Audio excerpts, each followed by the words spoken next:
Hi, I'm Mark Peikert. I'm the editor-in-chief of Playbill, and this is obviously Sarah Steele. Hi, Yes. thank you. And you have just seen Sarah Steele kill it in speech and debate. And I have to, I was thinking about talking to you tonight, and I was thinking about the movie, and I was really debating admitting how much I identified with her. My high school self. I'm glad you decided to But I decided to just share. I'm Mark Peikert, and I was like a hardcore theater nerd who was really mean to other people in high school. Oh man, I don't think she's mean to other people. No, she's not mean to other people. But okay. But it was that kind of sense of like, no, I know exactly what the author's intentions were. Oh with yeah, this yeah, piece. yeah. Right. I am starring as Dr. Austin Sloper in The Heiress. Right. Well, 15 with braces. It wasn't cute. But did you? I mean, we'll get into your history with the project too, but in both the play Incarnation and in the film Incarnation, was this somebody that you really identified with? Yeah, it's funny. I played her for the first time when I was actually 19 years old, and she's a wonderful character to revisit because I think that Sarah, care what people think. I care. I get embarrassed, and I think she really doesn't. And so it's very fun to live in that skin and to sort of let go of the idea of having to be cool, which at the time that I was 19, I think I had been very free in that way, sort of when I was, 12, 13, 14, but then I had sort of decided that I had to be cool. And I had sort of let go of that side of myself, and it really helped me harness it again and build a different kind of confidence that didn't rely so much on other people's approval. Well, going back and revisiting, was this a character that had lived with you, like that had stayed with you when the play ended? Because you did it for almost 6 months? I think we did it, we were discussing the other day, I think we did it for almost 8 months. Oh, wow. Yeah. And yeah. This was 07, 08? Yeah, it was 07 into 08. Yeah. And so, yeah, it was hilarious to revisit it for the film because I really was, so much older. I might, still look youthful, but I had been on this earth for 27 years when we filmed that movie, and so it was. So yeah, it was a great fun to revisit, and I had gotten to be, by that time I was playing much more serious characters, and I wasn't doing a lot of comedy, so it was great to do that too. And that play was, I mean, I don't know if any of you had the chance to see the play when it premiered off-Broadway in 07, but that was one of the big off-Broadway hits of, like, I want to say the last 10 years. Oh, that's very generous, I think. Yeah, it was. I mean, it was certainly something that resonated with a lot of people. Definitely, and attracted a huge following in a way that a lot of off-Broadway doesn't. Yeah, well, what was so cool about it for me was that we got to open that small space, that that tiny Broadway space, and then after that, a lot of the theaters started opening like a sort of tiny off-Broadway space in addition to their big off-Broadway space. So that was fun. Yeah, it's all because of you. Oh gosh, yeah, of course. But what was the process like revisiting the character, because the script has changed quite a bit as well? Yeah. Well, I was really honestly apprehensive about that at first because the play had a lot more darkness to it, and I was sort of sad to lose some of that. Very briefly, can you just, in your own words, explain to the audience what the darkness of the original off-Broadway play? Sure. So in the play, both of the boys are gay, and Solomon has been molested by Mr. Healy, and basically Dewada knows this the whole time, and how he sort of comes to her, and they have a discussion about it, and it's sort of like the secret between them that they know the whole time that he's been molested by this guy, and then they end up kind of getting him to admit it and move past it. The other thing about the play is that she is pregnant, and she does get an abortion. And they sort of felt that they wanted the movie to be for theater kids also. So they felt that a lot of that would get it an R rating, which is probably true. And if it gets an R rating, who are we going to market this thing for? I think was their feeling. So I was apprehensive about that just because I was so connected to the play, but yeah. But you know, I wanted to do the movie, and Stephen Karam, who is a great friend and collaborator of mine, was involved, and so I just said, okay, let's do it. I think what really works about the movie is, as good as the play was, this really kind of celebrates being the nerdy kid in high school. Absolutely, and I'm so glad that kids can see it. You know, Yeah. it's going to reach that audience of kids who want to see three misfits find friends and this kind of thing. And if we had done the play, wouldn't have been able to accomplish that. So I mean, I grew up in Texas, and we had UIL competitions, which are basically speech and debate competitions. Oh, yeah. And so we would get on a school bus and like travel to Corpus Christi and spend the night in a hotel room, and yeah, right. just Yeah. so many hijinks. So many hijinks. But when did they come to you about doing the movie? Like, how long was the movie in development? I think it was in development for a long time, long before I came onto it. I came onto it like about, I think, 2 summers ago. They, I think they were kind of looking for a bigger star, and offered it to some other people. But Stephen Karam very sweetly, I think the whole time was like, it's Sarah. Like, she's not too old. It should be her. And eventually they agreed to that and let me do it. Sounds great. Yeah. Did you have to audition? I didn't. I had a meeting with them, but I didn't have to you're audition. taking But meetings. yeah, look at me. Yeah, no, but I didn't. I mean, I did the play. I think they felt like they didn't really need to see me do the whole thing again, because they had seen the play. The director, Dan Harris, had seen the play, so he'd seen me do the whole thing.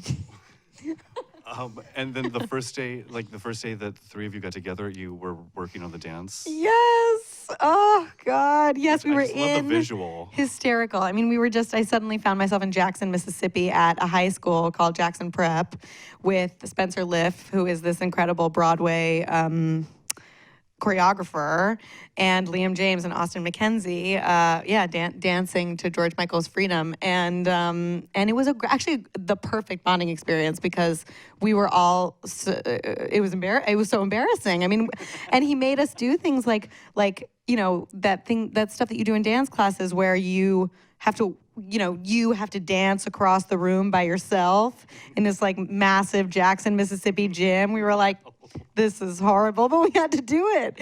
So it bonded us together really well. Yeah. And we worked on it for so long. I mean, that dance is, we worked so hard on that.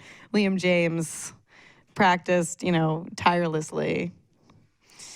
And then the final result was how many takes?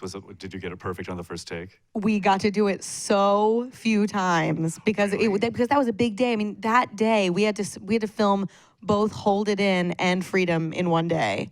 We had to film everything that happens on that stage like in a day.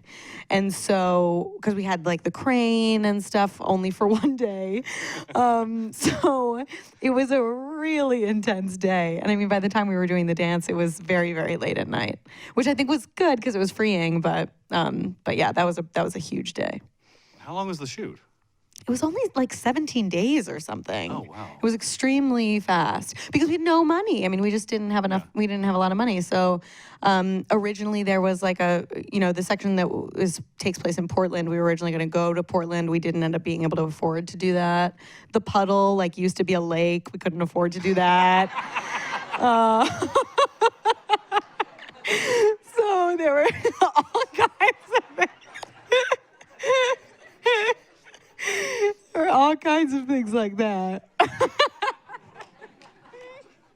You might have just broken me. They're probably gonna get mad at me for saying that, but. Well, when you're working that quickly on material like this, is that freeing, or like do you just have to let everything go and just go for it?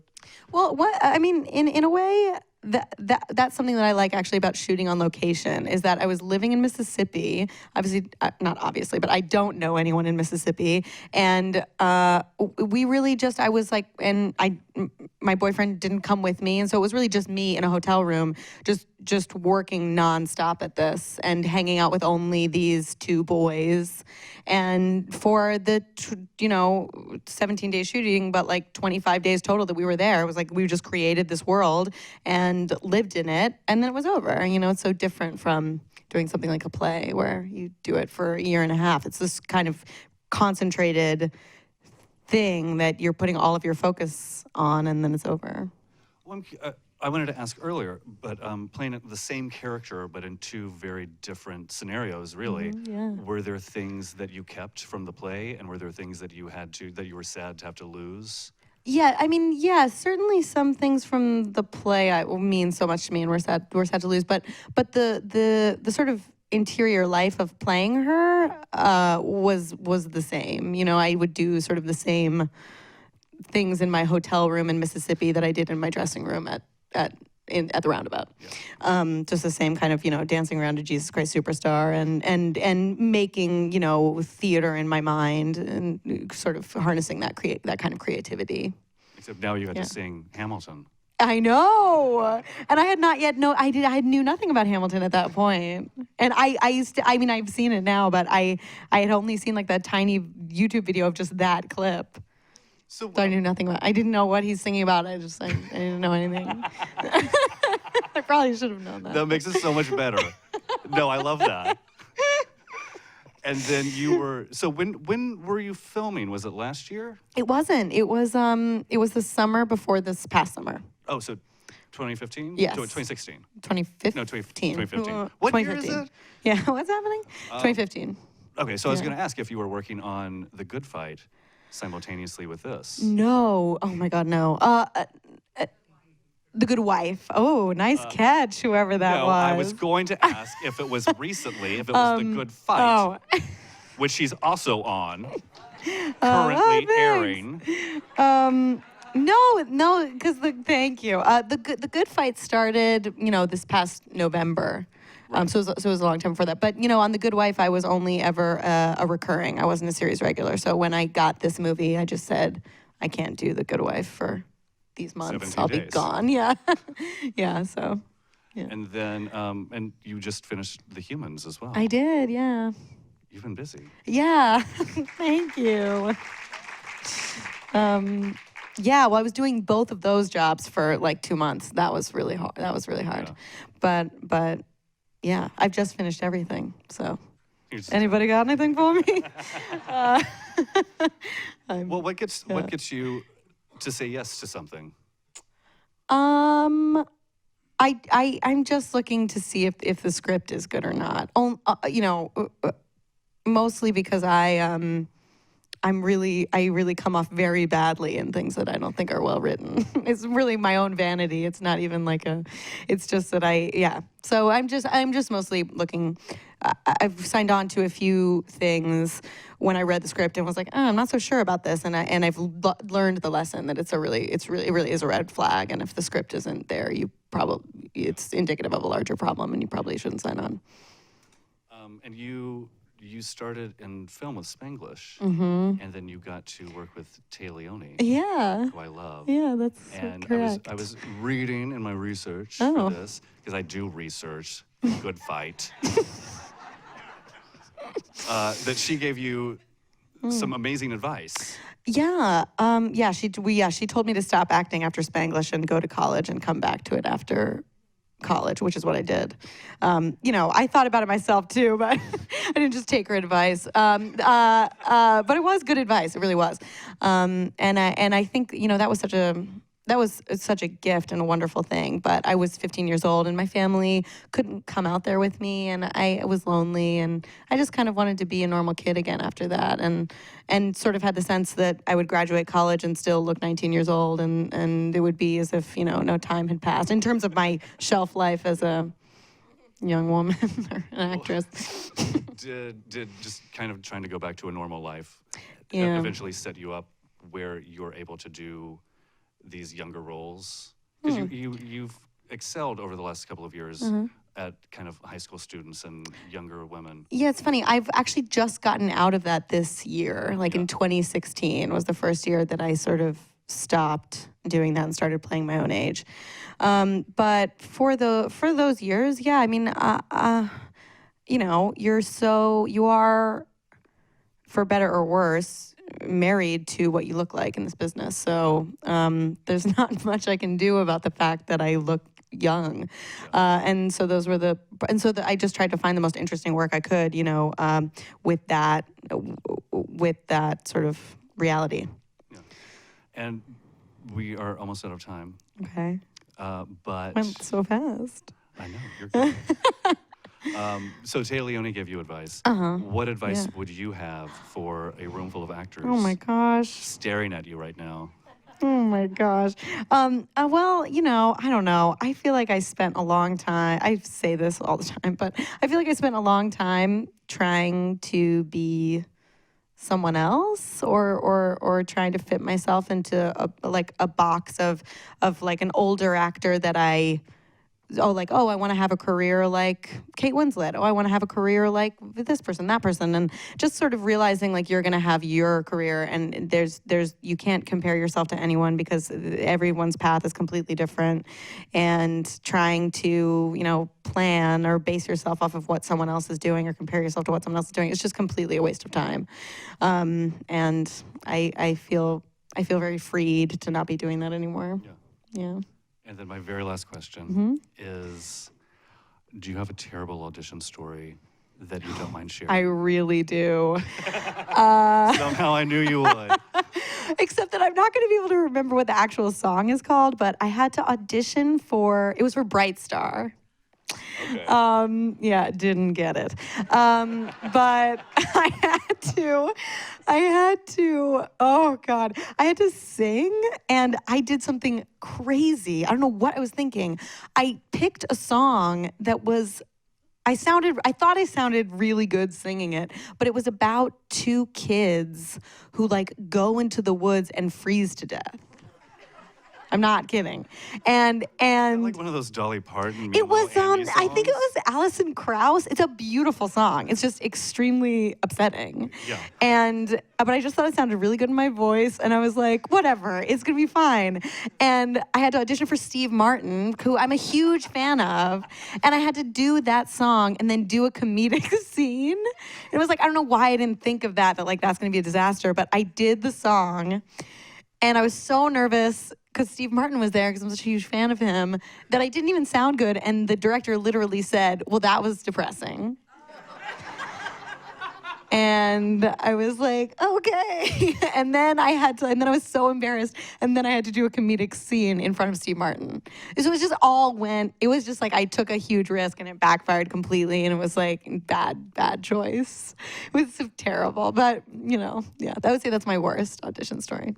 That's a really good one. I know. I mean, their worst audition stories don't involve Steve Martin. I know. He was so You should sweet. have just turned around and done the lyrics to the song as your comedic monologue. Oh, God, I know, yeah. Oh, man. Thank you so much for coming out tonight. Oh, yeah, of course. And guys, the movie's going to be in theaters on Friday, and you can rent it on iTunes right now. And thank you guys for coming as well. Thank you, guys. Have a great night.